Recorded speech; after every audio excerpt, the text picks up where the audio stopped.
Canada's trade minister is in China today, where he hopes to increase economic ties with that country. Stockwell Day is on a 10-day swing through Asia. He spent the last few days in Japan, where he opened negotiations on a new economic partnership agreement.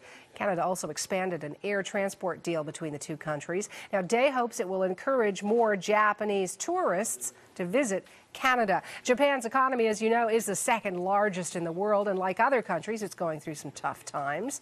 But as our John Northcott tells us, there are still plenty of opportunities for Canadian businesses. That is, if you know where to look. 76.1 Inter FM. Good morning. A radio show for the eager ears of Tokyoites, all under the watchful eye of Canadian and longtime Japan resident Peter Williams. His company does in-house programming for hotels, record shops, and even a convenience store chain.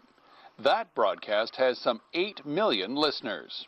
The opportunities that you find here, and still that you find here today, really can keep you here if you play your cards right.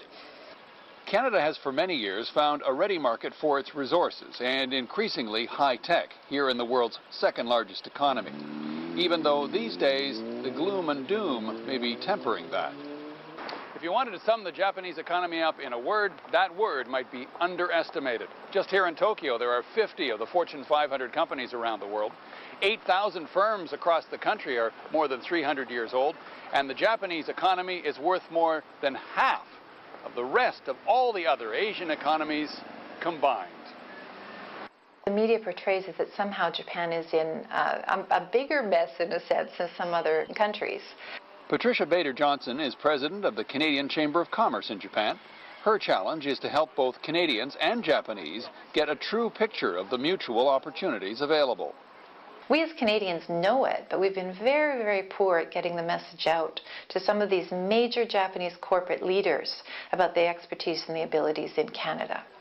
Some in the Japanese business elite think that they themselves should do some more homework. The Japanese business don't know very well how highly developed Canadian companies are in high-tech areas, and they should know better and more about Canadian potentials. So you see, just by visiting, we're making headway.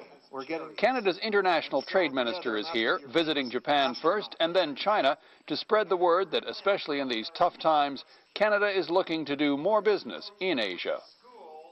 Well, the Asian market is where there are the greatest opportunities for growth for Canadian products. The whole world is struggling economically these days, but more people are starting to say that when the winds of recovery do start to blow, they'll be coming from the east.